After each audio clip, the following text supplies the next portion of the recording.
When we talk about the alchemist, especially in terms of a sort of psychological perspective, we're sort of changing the word, right? Because the original definition of an alchemist is something, different. They work with elements and they work with materials and chemicals, whatever.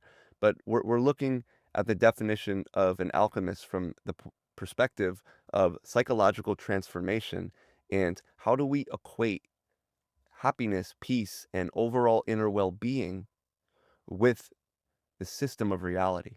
So we're using the sort of laws of the universe as we know them, and the laws of reality, the system of reality as we know them, and we're cross-referencing that with emotional and psychological wisdom. So when we say the alchemist does not dwell on their emotions, the alchemist does not give life to thought, the alchemist does not cling to what has never belonged to them. We say this because we're representing a version of ourselves, an alchemist, that is sort of fortifying an emotional freedom that is not dependent on the external world. And of course, we don't have to take this at full stride. We don't have to abandon all material possession or anything like that to feel like said alchemist. But I feel the alchemist is a good representation and sort of illustration of what is possible when we see what is embedded in the fabric of the universe. There are certain things that are just the way they are, right? So, for example, I talk a lot about neuroplasticity. So the alchemist would see this and say, okay, I know that neuroplasticity is real. I know that the brain formulates and changes itself upon new experiences. How am I going to use this to change my life? And how am I going to use this to feel better within myself? That's what the alchemist does. They see the mental systems. They see the sort of laws of reality that are already in place. They don't try to change things. They don't try to create new models of existence because everything is already here. The present moment, the sort of psychological facts, the emotional processing, how the brain works. We use what we know. We use what we know and we practice it because so few people do. So few people do mental practice, right? So those who do can be seen as alchemists because they're fortifying and they're changing the elements of psychological reality. So the true and sort of past definition, and I guess true definition of the alchemist is someone who works with raw materials and they alchemize those materials to create something else. So we can look at it like this. The modern day alchemist, as we're quoting it and as we're using it, represents someone who sees the psychological facts of the brain. They understand how the brain works. There's laws to how the brain works. There's cause and effect. If I do this, this will happen. If I do this repeatedly, this will happen. And they also see the laws of reality. They see that certain things happen. How, when I engage socially in this manner, how am I, what is the reaction? What is the response? When I lead with kindness, this happens. When I lead with anger, this happens. So we have set in stone laws, sort of in reality that we can observe, and then we have set in stone psychological facts that we can observe. So we're taking both of those and we're using them to benefit our life. And notice how none of this has to do with the outside world. When I say the laws of reality, I'm not saying this sort of bound laws, school, a job, you know, a social archetype. I'm not mentioning any of these things as the laws of reality because these are all ideas. What I mean by the laws of reality, I mean something as sort of solidified as gravity, right? What can we see as a result of our actions?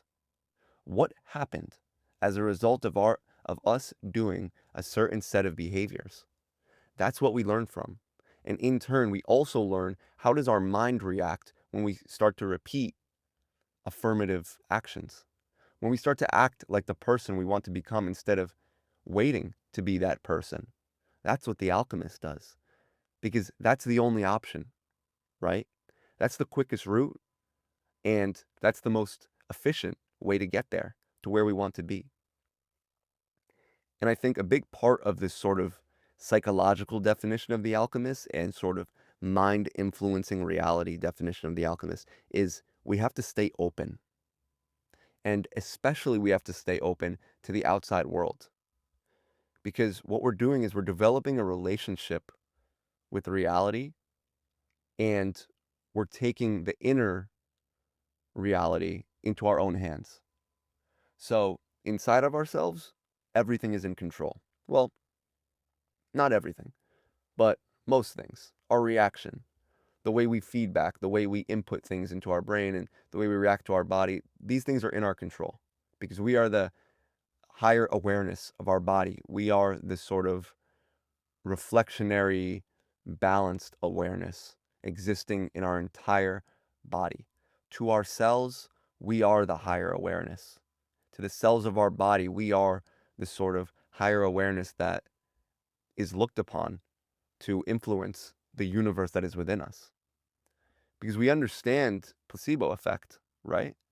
We understand that our mind and believing something can literally alter the way things are functioning in our body. So we can observe that. How do we use that to our advantage? And it's not going to be all dilly-dally. It's not going to be as simple as, oh, I choose to believe this, and so now this is how it's going to happen. No, of course not. If it's a fundamental fact, if it's a law, it's most likely going to be difficult to apply, and that's how you know it's worthwhile. When you come into this sort of alchemy, this psychological alchemy, you'll start to realize that it's all difficult, and that mirrors life. Things that are difficult lead to feeling a sense of ease. That's what happens. The more difficult things we do in life, the better we feel about ourselves, and the better we feel about resting, relaxing, and the larger our comfort zone is because we've expanded our comfort zone by going through discomfort. And the same applies in our inner world. The same applies with the sort of psychological facts of it all. So when we're looking to become the alchemist, we keep an open mind to what is occurring in reality. We stay open to new experiences. We ask the system of reality, we ask the universe, we say, surprise me. I'm open. I'm not making a judgment. I'm not placing an expectation and acting as if it's a law of reality. I know things are going to work out for me. I know that my vision is clear. I know that the destination that I feel in my heart exists and I'm trailblazing towards it at 1,000 miles an hour and nothing can stop me. But I don't set conditions from which this manifested destiny may occur. So what we're seeing is we're acting as alchemists, not because we're forcing the universe and reality to act in a certain way, but because we're placing the trust in ourselves to exist in the state of being, to exist in a state of openness where a collaboration between our psychology and the system of reality take place to create our highest alignment. And things are going to get really interesting because we start to create two separate ways of living life. There's the way we approach our inner self. So, of course, the way we react to our thoughts, the way we show compassion and empathy and patience with our emotions, and then the way we go about treating the world.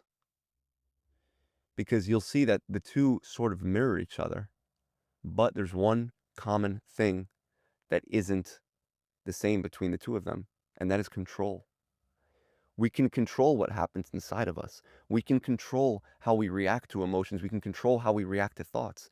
The inner universe is in our control, but we would be negligent to say that the outer material world doesn't have an effect. So we stay open. We stay open to change. We stay open to new relationships. We stay open to being proven wrong. We stay open to everything. Because just as we're trusting that we have control of our inner selves, just as we are the higher awareness of our inner selves, we must imagine that the system of reality also has this. But maybe it's not as subjective. Maybe it's not as self-absorbed. Maybe it's not as self-interested. Maybe it's pure awareness and flowing momentum. Maybe it's possibly moving through us. The alchemist asks questions. The alchemist seeks answers in experiences. not thoughts. We have to understand that when we're using this term, psychological alchemists, we are betting on ourselves in relation to the experiences of our life. There's nothing more to experience than inner fulfillment, but we can play, we can influence, and we can create our reality in a way that serves that inner journey. When we're listening to music, we can dance like it's our last time dancing ever. The alchemist understands that. So it's not about necessarily changing as much the physical world, but changing how we're approaching the physical world, the personality and the state of being we're offering to the physical world, the words that we're saying, how we're carrying ourselves. And that can all be brought back to the inner journey and what we're doing inside of ourselves. So the alchemist stays open to the outside and stays disciplined and a empathetic and strong leader to the inner world. That's the best way I can describe it, I guess, for now. But I guess we can dive deeper into something like this because I think, the alchemists in this sort of way is a interesting topic for sure.